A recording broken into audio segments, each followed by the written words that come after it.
इजाफी निर्ख पे उसकी फरोख्त हुई, इस हवाले से भी एक inquiry state bank of Pakistan और हुकूमत अपने तय पे भी कर रही थी। लेकिन इसी तरह से ओपन मार्केट के अंदर खास तौर पे जो डिफरेंस है, यानी मिसाल के तौर पे आज भी इस प्रोग्राम से पहले जब पेशावर में मैंने रेट पूछा तो वो 235 से 238 है, और यहां पर वो आपको 222 221 के दरमियान पाकिस्तान या कराची में मिल सकता है। अब कराची के पाकिस्तान के एक शहर में 221 और पाकिस्तान के एक शहर में 238 या 235 का अगर डॉलर है तो इसका डिफरेंस और इस आर्बिट्राज का डिफरेंस लोग उठाने की कोशिश करते हैं। बिल्कुल सूदमंद है, मैं इस नज़र से देखता हूँ क्योंकि लोग इसका नाजायज़ फ़ायदा उठा रहे हैं। देखिए, कोई भी बंदा जाए अगर पाकिस्तान से तो उसको $10,000 इस वक्त हमारी हालत जो है ना पाकिस्तान की फॉरेन एक्सचेंज की, हमारे पास रिजर्व की और हुकूमत के पास, वैसे तो देखिए ना हर जगह रिस्ट्रिक्शन होनी चाहिए। ये नाजायज़ तौर पे लोग इसका बेनिफिट ले रहे हैं। जैसे आपने बताया कि पेशावर में डॉलर का कुछ रेट है, यहाँ ओपन मार्केट में और इंटर बैंक में रेट का फ़र्क है। पाकिस्तान में अभी जो मौजूदा रेट चल रहा है ऑफिशियल, वो चल रहा है 216 पाकिस्तानी रुपए $1 के बराबर, लेकिन वो 216 का जो ओपन मार्केट में 335 338 तक मिल रहा है, यही बताने के लिए काफ़ी है कि अब पाकिस्तान को कोई नहीं बचा सकता। अब पाकिस्तान के दिन भर के चलो 2-4 रुपए ओपन मार्केट में सस्ता मिलता है डॉलर, समझ में आती है बात, लेकिन इतना डिफरेंस 20-20 22-22 रुपए का डिफरेंस अगर हो जाए तो इसका मतलब सिर्फ यही होता है कि अब वो देश एक माफिया रन कंट्री बन गया है। पाकिस्तान पहले आर्मी रन कंट्री था, जैसे भी थी फौज, लेकिन फौज ने कम से कम एक सिस्टम दिया था, पूरे फौज ने एक बाइंडिंग फोर्स थी। अब पाकिस्तान एक माफिया रन कंट्री बन गया है, उससे ज़्यादा कुछ भी नहीं, हर कोई अपनी मनमानी चला रहा है। नज़र से देखता हूँ क्योंकि लोग इसका नाजायज़ फ़ायदा उठा रहे हैं। देखिए, कोई भी बंदा जाए अगर पाकिस्तान से तो उसको $10,000 इस वक्त हमारी हालत जो है ना पाकिस्तान की फॉरेन एक्सचेंज की, हमारे पास रिजर्व की और हुकूमत के पास, वैसे तो देखिए ना हर जगह रिस्ट्रिक्शन होनी चाहिए। ये नाजायज़ तौर पे लोग इसका बेनिफिट ले रहे हैं। जैसे हमने वो मीटिंग दोबारा 15 और 16 को नवंबर को उससे रख के ना उनको रिक्वेस्ट करेंगे कि तशरीफ़ लाएँ सारे हमारे चेयरमैन और बाकी लोग जो है हमारे, मतलब हम मीटिंग रख रहे हैं, जो फाइनेंस कमेटी के सेक्रेटरी हैं, हमारे फाइनेंस मिनिस्टर हैं और गवर्नर स्टेट बैंक हैं, आके एक्सप्लेन करें, उसके ख़िलाफ़ सख्त एक्शन करें, और अगर नहीं किया जाएगा तो हम एक्सप्लेनेशन मांगेंगे। पहले हमने एक मीटिंग में बुलाया तो नहीं आए थे, लेकिन उसके बाद जब हमने दोबारा उनसे कहा कि अगर आप नहीं आएंगे तो आपके ऊपर भी एक्शन होगा, तो वो फिर तशरीफ़ लाए थे सारे, और हमने उनसे थ्रेडवेयर डिस्कस किया पिछली मीटिंग में, और अभी एक रीज़नेबल हमने उनको 4-5 हफ्ते का वक्त दिया था कि 4-5 हफ्ते में आप हमें पूरी इंक्वायरी करके जो कुछ भी एक्शन कर रहे हैं वो हमें बताइएगा यहाँ। और अब हमने नई मीटिंग रखी है, जैसे मैंने आपसे कहा है, और अभी तक तो हमें कोई नज़र तो नहीं आ रहा कि क्या एक्शन हुआ है, लेकिन उनका हम पॉइंट ऑफ व्यू सुनना चाहेंगे सारे हमारे मेंबर।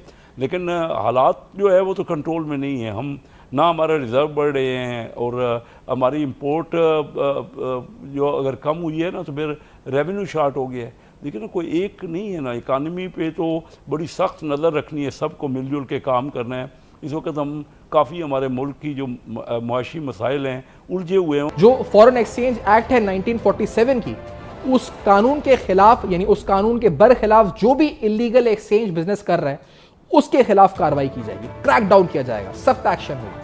इसी तरह से कुछ लिमिट्स भी तय हो रही हैं। कहा जा रहा है कि $5,000 जो लिमिट थी $10,000 से एक दिन में कैश पे डॉलर उठाने की, उसको $5,000 किया जा रहा है। और ट्रैवलर्स के हवाले से भी, जो पाकिस्तान से बाहर जाते हैं, उसके हवाले से भी लिमिट्स को रिवाइज किया गया है। पाकिस्तान के एक शहर में 221 और पाकिस्तान के एक शहर में 238 या 235 का अगर डॉलर है तो इसका डिफरेंस और इस आर्बिट्राज का डिफरेंस लोग उठाने की कोशिश करते हैं। जो हमारी इत्तलात थी कि बहुत से सुनार, बहुत से ऐसे लोग जिनके पास इजाफी कैश होता है, वो बिलखुसूस पंजाब से, दीगर सूबों से, सिंध से, वो यहाँ से पेशावर में जाके डॉलर को बेच देते हैं, खरीदते हैं यहाँ से और जाके पेशावर में बेच देते हैं, क्योंकि वो अफगानिस्तान जाता है। अब सुना ही है कि 8 नवंबर को स्टेट बैंक और FIA के DG की, गवर्नर स्टेट बैंक की एक मीटिंग हुई है कि पेशावर में डॉलर का कुछ रेट है, यहाँ ओपन मार्केट में और इंटर बैंक में रेट का फ़र्क है, लेकिन ये इन्होंने बहुत लेट किया है। ये मामला 6 महीने से ये कंट्रोल में नहीं आ रहा और हमारी ये तकलीफ़ है। पता नहीं क्या वजह है कि क्यों ये हो रहा है। हमने स्टेट बैंक आज से कोई 1.5 महीना पहले स्टैंडिंग कमेटी की मीटिंग रखी और स्टेट बैंक को इसकी एक्सप्लेनेशन मांगी है कि आप अब सारा बताओ कि आप बैंकों के ख़िलाफ़ क्या उनकी पेनल्टी कर रहे हो, उनके ख़िलाफ़ क्या एक्शन कर रहे हो, और ओपन मार्केट का ये जो मामला है ये क्यों कंट्रोल नहीं हो रहा। ये यहाँ पे लोग डॉलर का ये महसूस कर, पैसा काफ़ी पाकिस्तान के सरमाया बाहर जा रहा है और बाहर का फॉरेन इन्वेस्टर यहाँ आ नहीं रहा, रिज़र्व आपके बढ़ नहीं रहे। आप मांगे तांगे कि कब तक लेते रहेंगे, आप कर्जे ले के आप हमारा जो रिज़र्व कर्जा लेते हैं रिज़र्व होता है, फिर हमारा वो खर्चा ज़्यादा हो जाता है हमारा। और फिर अगर इंपोर्ट कम थोड़ी सी हुई भी है, 4 अरब डॉलर का पिछले साल से इन 4 महीनों में फ़र्क पड़ा है। हमारा आइन कहता है कि जितने भी फाइनेंशियल मैटर्स हैं उसमें कौमी असम्बली जो है वो ज़िम्मेदार है और वही फैसले करेगी, लेकिन हमारे यहाँ कौमी असम्बली को ऑन बोर्ड नहीं लिया जाता। अब इन मामलात में किसी जगह ये 3 हैं जो स्टेट बैंक के गवर्नर, फाइनेंस के सेक्रेटरी, FBR के चेयरमैन, ये 3 ब्यूरोक्रेट जो कि जिनका तल्लक ही नहीं है इलेक्शनों से या कोई लोग अवाम के इलेक्टेड नहीं है, वो फैसले करते हैं। और वो अभी हमारे पास उन्होंने महसूस किया, हम उनको बुला रहे हैं, कन्वीन कर रहे हैं मीटिंग, हम उनसे पूछेंगे ज़रूर, वो उसमें बताएंगे, लेकिन उसका फ़ायदा कुछ भी नहीं है जब तक ये मामलात को सारा कौमी असम्बली के रिप्रेजेंटेटिव या जो उसके इलेक्टेड मेंबर हैं उनकी मतलब कंसेंट से या उनके कंसेंसस से नहीं होंगे मामलात, तो फिर तो ये चंद 1 2 4 बंदे ही फैसले करते रहेंगे और मुल्क इस तरह चलता रहेगा। जिस तरह देखिए मार्केट के हिसाब से जो मार्केट की पोजीशन है, जो हमारा जो इसके एक्चुअल वैल्यू है उसके हिसाब से तो आज का 222 रुपये जो इंटर बैंक है वो ज़्यादा रेट है। लेकिन आपने मुझे पूछा कि आपको क्या लगता है, तो मुझे नहीं लगता, क्योंकि हमारे यहाँ ये सारे स्पेकुलेटिव मैटर ही नहीं ख़त्म हो रहे। हमारे यहाँ तो फैसले ही किस तरह होते हैं किसी को पता, आपको नहीं पता, मुझे नहीं पता, हमें नहीं पता कि किस तरह फैसले होते हैं। ये नहीं, मैं यही तो कह रहा हूँ कि हमारे यहाँ हमने सिस्टम क्या बनाया कि असम्बलियों को रिडंडेंट कर दिया। असम्बलियों को अब ये नेशनल असम्बली की फाइनेंस और रेवेन्यू की कमेटी है, स्टैंडिंग कमेटी, तमाम चीज़ों में जैसे आपने खुद कहा कि ब्रीफिंग होनी चाहिए, हमें इंफॉर्मेशन होनी चाहिए, जो मार्केट की स्पेकुलेशन है और जो हर कोई डॉलर के ऊपर ये काउंट कर रहा है कि डॉलर क्योंकि बढ़ता रहता है, वो नाजायज़ तौर पे उसको ख़रीद के उसको अपने पास रखता है, बजाय रुपए रखना कि वो डॉलर रखते हैं।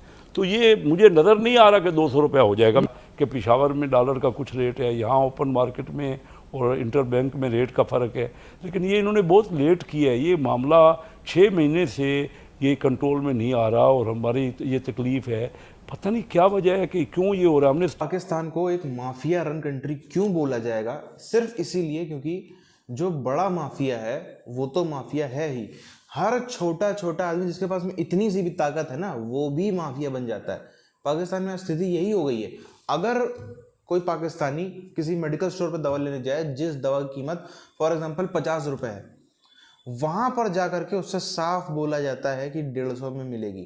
कम से कम 3 गुना रेट जो है वसूले जा रहे हैं, कम से कम, कई कई जगहों पे तो 6 गुना तक भी वसूले जा रहे हैं, लेकिन कम से कम 150 में मिलेगी, लेना है ले, नहीं तो चलता बन। इस तरीके का जो है बदतमीजी करते हुए नजर आते हैं और कोई बोलने वाला नहीं, कोई वहां पे जागो ग्राहक जागो, कोई पुलिस, कोई कुछ भी नहीं है वहां पे कि आप किसी को फोन कर दो जागो ग्राहक जागो में या पुलिस में फोन कर दो, वो आकर के उसको मारे पीटे, कुछ भी ऐसा नहीं होने वाला है। इसीलिए हर कोई अपना माफिया बन जाए। ऐसे देशों का बनता क्या है, ऐसे जो बनाना रिपब्लिक होते हैं उनका अभी तो फिर भी पूरी तरीके से बनाना रिपब्लिक बना नहीं है, उसकी तरफ बढ़ रहा है पाकिस्तान, लेकिन कुछ समय बाद क्या स्थिति होगी, कुछ समय बाद हर मोहल्ले का एक माफिया होगा, हर मोहल्ले का एक प्राइम मिनिस्टर होगा। हर 10 किलोमीटर हर मोहल्ले में अगर आप उसको, जैसे सरकार को हम हाउस टैक्स देते हैं, सरकार को बाकी सारे टैक्सेस देते हैं, वैसे ही वहां पर भी उस माफिया को अगर आप उसका हफ्ता नहीं दोगे, एक नाम पाकिस्तानी को हफ्ता नहीं देगा, तो फिर वो पाकिस्तानी की जिंदगी मौत का भी सवाल बन सकता है। इसी तरीके से जब वो पाकिस्तानी आगे निकलेगा, हर तीसरे चौथे चौक चौराहे पर या हाईवे पर निकलेगा, तो हाईवे पर भी उसको माफिया बैठे हुए नजर आते हैं। वो क्या करते हैं, वो जबरन उससे पैसा छीनते हैं, छपटते हैं, जबरदस्ती उनको टोल टैक्स देना पड़ता है। अगर वो टोल टैक्स नहीं दोगे आगे नहीं जा सकते। ये सब होता है। अरब अमीर वाले अरब कंट्रीज हैं, जो गरीब अरब कंट्रीज हैं, जैसे लेबनान हो गया, सीरिया हो गया, सोमालिया हो गया, उस पूरे बेल्ट में नॉर्थ अफ्रीका और मिडिल ईस्ट की पूरी पूरी बेल्ट में जो गरीब देश हैं उनकी स्थिति यही तो है। वहाँ पे गरीबी इसीलिए तो है क्योंकि जो नॉर्मल आदमी है वो जैसे तैसे करके कमाता है, नौकरी करता है, व्यापार करता है, कुछ भी करता है, उसको इतना टैक्सेस देना पड़ जाता है इन माफियाओं को कि उसकी जेब में कुछ बच ही नहीं पाता है आखिरी में। कोई कानून नहीं, कोई कुछ नहीं। यही पाकिस्तान में हो रहा है। पाकिस्तान में अगर आप उठा करके देखो ना, हम लोग उस पर वीडियो डालते हैं, आगे भी डालते रहेंगे कि किस तरीके से स्ट्रीट क्राइम बढ़ा है। पिछले 6 महीनों में स्ट्रीट क्राइम इतना तेजी से बढ़ा है पाकिस्तान में, कब आपको लूट लिया जाए कब नहीं लूट लिया जाए कोई भरोसा नहीं। लोग अपने घर बदल रहे हैं। लोग जहाँ पे जिन इलाकों में ज़्यादा चोरी चकारी होती है, ये तो हम लोग यहाँ भारत में सुनते थे ना कि हिंदुओं को पलायन हो गया, सिखों का पलायन हो गया, इसका पलायन हो गया। पूरा 98% इस्लामिक कंट्री में भी पलायन लोग कर रहे हैं। जो थोड़ा बहुत अच्छा सभ्य पढ़ा लिखा नौकरी पेशा वाला जाहिल नहीं वाला जो व्यक्ति है पाकिस्तान का, वो कहाँ तक आखिर दूसरों को चंदा देगा, कहाँ तक दूसरे को जबरदस्ती पैसा देगा, कहाँ तक चोरी चकारी रोज रोज झेलेगा, कहाँ तक रोज रोज जो है इसी तरीके की चीज़ें झेलता रहेगा। अब वो भी पाकिस्तान के अंदर पलायन कर रहा है इतनी ज़्यादा। यानी कि ये सिर्फ चीज़ें नहीं कि यहाँ भारत में लोग परेशान हैं, भारत में ही जो मेजोरिटी है परेशान है, पाकिस्तान में भी परेशान है, इसी तरीके से परेशान है। अब इससे आप अंदाज़ा लगा लो कितनी ज़्यादा बुरी स्थिति पाकिस्तान में होती चली जा रही है। और ये क्यों हो रही है? ये सिर्फ इसलिए हो रही है जो मौजूदा पाकिस्तानियों के बाप दादा चीख चीख के चिल्ला चिल्ला के बोलते थे लड़के लेंगे पाकिस्तान, लड़के लेंगे पाकिस्तान, ये उसी के नतीजे हैं जो आज एक जिसे कहते हैं ना विद इंटरेस्ट वापसी इनको चुकाने पड़ रहे हैं।